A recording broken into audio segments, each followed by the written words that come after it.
नमस्कार, प्रादेशिक समाचार के साथ मैं उदय शंकर झा। पहले मुख्य समाचार। राज्य मंत्रिपरिषद की बैठक में 8 प्रस्तावों को मंजूरी। फसलों की क्षतिपूर्ति के लिए 25 करोड़ रुपए के कॉर्पस फंड का होगा गठन। केंद्र सरकार ने जल जीवन मिशन के अंतर्गत झारखंड को 2479 करोड़ रुपए का अनुदान किया आवंटित। एनएचएआई ने रातू रोड में एलिवेटेड रोड और नगड़ी में आरओबी निर्माण को दी तकनीकी स्वीकृति। और प्रधानमंत्री ने विश्व कप तीरंदाजी प्रतियोगिता में शानदार प्रदर्शन के लिए दीपिका कुमारी समेत टीम के सदस्यों को दी बधाई। और अब समाचारों से पहले एक जरूरी संदेश। देश भर में 18 वर्ष से अधिक आयु के सभी लोगों के लिए सरकारी केंद्रों में निःशुल्क टीकाकरण अभियान चलाया जा रहा है। आपसे अपील है कि कोविड रोधी टीका जरूर लगवाएं। कोरोना महामारी के प्रति कोई भी लापरवाही न बरतें। जब तक आवश्यक न हो घर से बाहर न निकलें और इन आसान उपायों का पालन करें। मास्क लगाएं, 2 गज की सुरक्षित दूरी बनाए रखें, बार बार हाथ धोएं और चेहरा साफ रखें। कोविड से संबंधित जानकारी और मार्गदर्शन के लिए राष्ट्रीय हेल्पलाइन काम कर रही है। इनके नंबर हैं 011-23978046 और 1075। इसके अलावा राज्य हेल्पलाइन नंबर 104 डायल कर समस्या का त्वरित समाधान लिया जा सकता है। और अब समाचार विस्तार से। मुख्यमंत्री हेमंत सोरेन की अध्यक्षता में आज हुई राज्य मंत्रिपरिषद की बैठक में 8 प्रस्तावों को मंजूरी दी गई। बैठक के बाद मंत्रिमंडलीय सचिव वंदना डाडेल ने बताया कि किसानों के फसल की क्षतिपूर्ति के लिए 25 करोड़ रुपए के कॉर्पस फंड का गठन किया जाएगा। झारखंड राज्य अंतर्गत न्यायालयों न्यायाधिकरणों हेतु ऑनलाइन इलेक्ट्रॉनिक फाइलिंग ई फाइलिंग रूल्स के गठन के निमित्त इस पर माननीय राज्यपाल महोदया का अनुमोदन प्राप्त करने की स्वीकृति मंत्रिपरिषद द्वारा दी गई। कृषि पशुपालन एवं सहकारिता विभाग से जिसके अंतर्गत झारखंड राज्य फसल राहत योजना के लिए कॉर्पस फंड के गठन की स्वीकृति दी गई।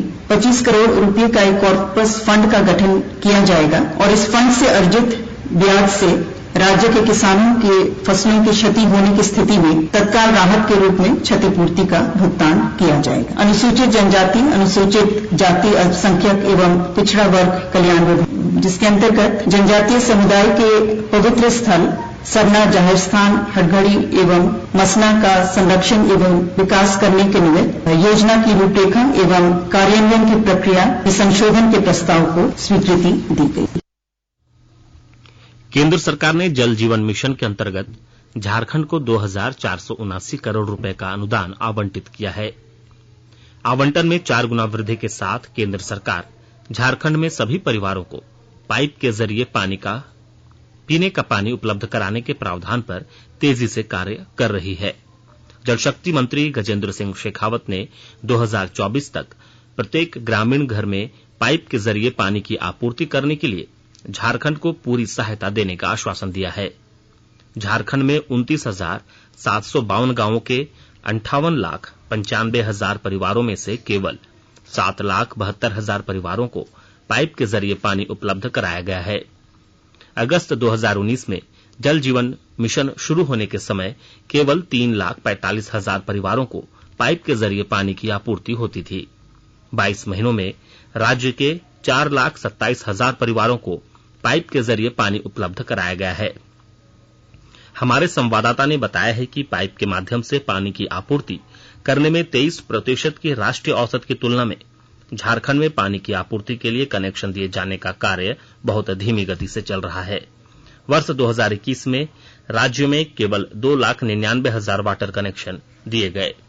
वर्ष 2020-21 में राज्य के पास 5 अरब 96 करोड़ रुपए केंद्रीय अनुदान के रूप में उपलब्ध थे, लेकिन 1 अरब 43 करोड़ 6 लाख रुपए ही खर्च हो पाए और राज्यों को ग्रामीण क्षेत्रों में पानी की आपूर्ति के लिए निर्धारित 4 अरब 47 करोड़ रुपए वापस कर दिए गए। राजधानी रांची के धुरवा में प्रधानमंत्री आवास योजना शहरी के अंतर्गत बनने वाले लाइट हाउस परियोजना में 1008 फ्लैट की बुकिंग रांची नगर निगम में कल से शुरू हो गई।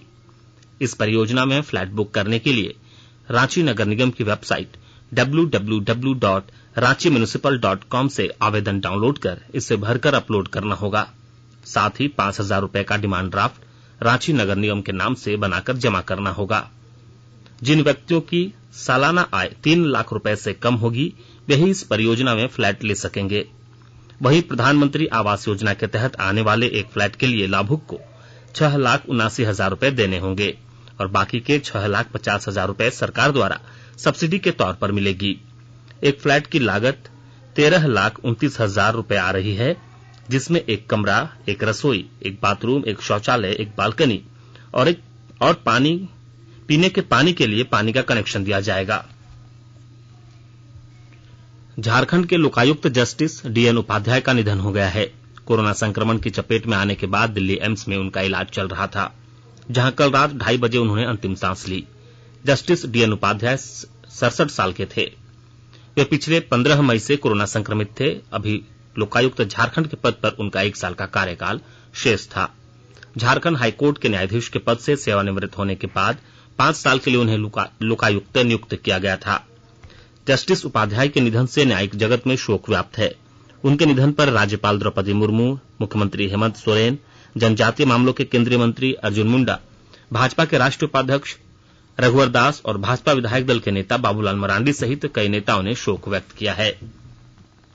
आकाशवाणी के ताजा तरीन समाचारों के लिए आप हमारी वेबसाइट newsonair.com पर लॉग ऑन कर सकते हैं। ताजा समाचार Twitter handle @AIR News Alerts और Facebook page all India radio news पर भी उपलब्ध है।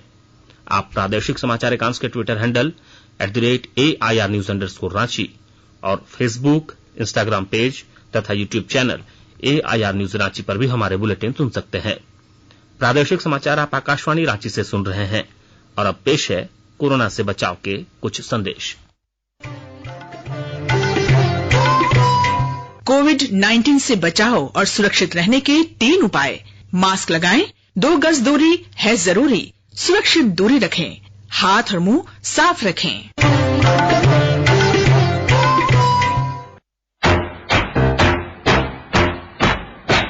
चलो मिलकर एक शुरुआत करें, चलो एक फैसला आज करें, मास्क नहीं तो टोकेंगे, कोरोना को रोकेंगे, चलो एक वादा करते हैं, चलो कुछ वादा करते हैं, मास्क नहीं तो टोकेंगे, कोरोना को रोकेंगे। भारत सरकार द्वारा जनहित में जारी। केंद्र सरकार कोविड महामारी के दौरान लोगों की सुविधा के लिए बनाई गई राष्ट्रीय स्तर के हेल्पलाइन नंबर के बारे में लोगों को जागरूक कर रही है। सूचना और प्रसारण मंत्रालय अपने विभिन्न विभागों के माध्यम से इन हेल्पलाइन के बारे में जागरूकता बढ़ा रहा है। विभिन्न हेल्पलाइन नंबर इस प्रकार हैं। कोविड संबंधी सवालों के जवाब देने के लिए स्वास्थ्य और परिवार कल्याण मंत्रालय की हेल्पलाइन है 1075। राज्य हेल्पलाइन नंबर है 104। महिला और बाल विकास मंत्रालय की चाइल्ड हेल्पलाइन 1098। वरिष्ठ नागरिकों के लिए सामाजिक न्याय और अधिकारिता मंत्रालय की हेल्पलाइन है 14567। मनोवैज्ञानिक सहायता के लिए राष्ट्रीय मानसिक स्वास्थ्य और तंत्रिका विज्ञान संस्थान निम्हांस का नंबर है 0804611007। आयुष कोविड परामर्श हेल्पलाइन नंबर है 14443 और माई गव व्हाट्सएप हेल्प डेस्क नंबर है 9013151515। राजधानी रांची के रातू रोड में एलिवेटेड रोड और नगड़ी में आरओबी निर्माण को NHAI के द्वारा तकनीकी स्वीकृति प्रदान कर दी गई है। जुलाई अगस्त में इसका टेंडर होगा और नवंबर से यहां कार्य शुरू हो जाएगा। इस आशय की जानकारी रांची के सांसद संजय सेठ ने दी है। नई दिल्ली में NHAI के वरिष्ठ अधिकारियों से वार्ता के बाद श्री सेठ ने कहा कि रातू रोड में प्रस्तावित एलिवेटेड रोड का मार्ग प्रशस्त हो गया है। जाकिर हुसैन पार्क से पिस्का मोड़ तक एलिवेटेड रोड का निर्माण होगा, जो एक तरफ गुमला और दूसरी तरफ कुड़ू के रास्तों को जोड़ेगा। 2.5 किलोमीटर का यह एलिवेटेड रोड सिंगल पिलर पर बनेगा, जो 4 लेन होगा। श्री सेठ ने बताया कि नगरी में आरओबी निर्माण को भी तकनीकी स्वीकृति मिल गई है। 700 मीटर लंबा यह आरओबी भी 4 लेन का होगा। उन्होंने बताया कि तिलता चौक पर बने फ्लाईओवर को जल्द आम जनता के लिए खोल दिया जाएगा। केंद्रीय स्वास्थ्य और परिवार कल्याण मंत्री डॉक्टर हर्षवर्धन ने कहा है कि कोविड महामारी की दूसरी लहर अभी खत्म नहीं हुई है, इसलिए कोई कोताही नहीं बरती जाए। उन्होंने कहा कि महामारी से लड़ाई में टीकाकरण और कोविड अनुकूल व्यवहार बहुत महत्वपूर्ण है। डॉक्टर हर्षवर्धन ने दिल्ली में जल जनित रोगों की रोकथाम और नियंत्रण की तैयारियों की समीक्षा के लिए आज दिल्ली के उपराज्यपाल अनिल बैजल और स्वास्थ्य मंत्री सत्येंद्र जैन के साथ बैठक की। तीनों नगर निगमों के मेयर और दिल्ली तथा केंद्र सरकार के वरिष्ठ अधिकारी भी बैठक में शामिल हुए।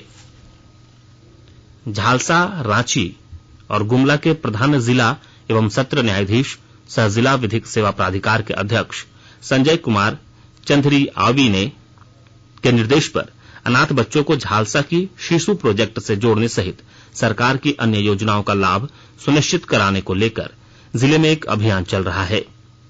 इसके अंतर्गत जिले के घाघरा प्रखंड के चुंदरी ग्राम के अनाथ बच्चों को सफलतापूर्वक पुनर्वास किया गया।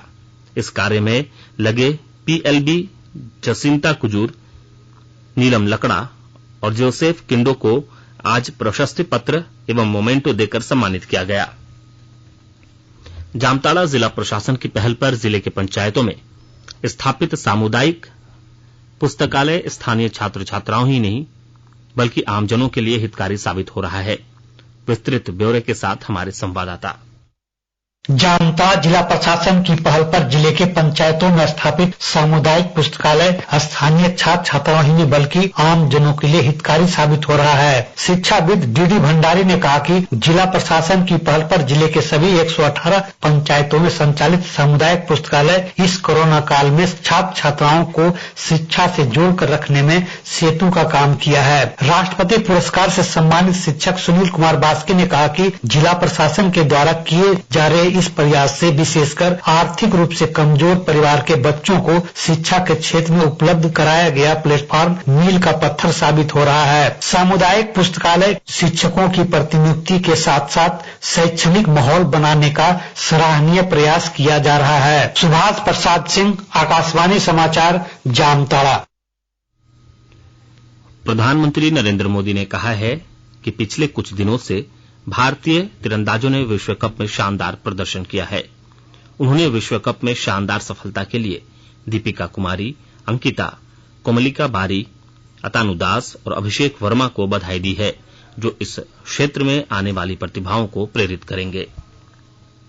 जून महीने में राज्य में सामान्य से 49% ज्यादा बारिश हुई है। 1 जून से 29 जून तक 178.6 मिलीमीटर के मुकाबले 265.7 मिलीमीटर बारिश दर्ज की गई है। राज्य में सबसे ज्यादा बारिश जामताड़ा में रिकॉर्ड की गई है। यहां इस दौरान 497.2 मिलीमीटर बारिश हुई है। वहीं राज्य में सबसे कम बारिश पश्चिमी सिंहभूम में रिकॉर्ड की गई है। यहां सामान्य से 13% कम बारिश हुई है। मौसम विभाग के मुताबिक विभिन्न भौगोलिक परिस्थिति के कारण राज्य में पिछले 24 घंटों के दौरान मानसून की स्थिति कमजोर रही। अगले 2 दिनों तक मानसून की ऐसी स्थिति बनी रहने की संभावना है। इस दौरान राज्य के किसी किसी हिस्से में हल्के से मध्यम दर्जे की बारिश हो सकती है। इसके साथ ही वज्रपात होने की आशंका भी व्यक्त की गई है। पिछले 24 घंटों के दौरान राज्य में सबसे ज्यादा बारिश लातेहार के बालूमाथ में 5.6 मिलीमीटर रिकॉर्ड की गई। अंत में मुख्य समाचार एक बार फिर। राज्य मंत्रिपरिषद की बैठक में 8 प्रस्ताव को मंजूरी। फसलों की क्षतिपूर्ति के लिए 25 करोड़ रुपए के कॉर्पस फंड का होगा गठन। केंद्र सरकार ने जल जीवन मिशन के अंतर्गत झारखंड को 2,479 करोड़ रुपए का अनुदान किया आवंटित। एनएचएआई ने रात रोड में एलिवेटेड रोड और नगड़ी में आरओबी निर्माण को दी तकनीकी स्वीकृति। और प्रधानमंत्री ने विश्व कप तीरंदाजी प्रतियोगिता में शानदार प्रदर्शन के लिए दीपिका कुमारी समेत टीम के सदस्यों को दी बधाई। इसके साथ ही आकाशवाणी रांची से प्रादेशिक समाचार का ये बुलेटिन समाप्त हुआ। नमस्कार। घर में रहिए, सुरक्षित रहिए और सुनते रहिए आकाशवाणी।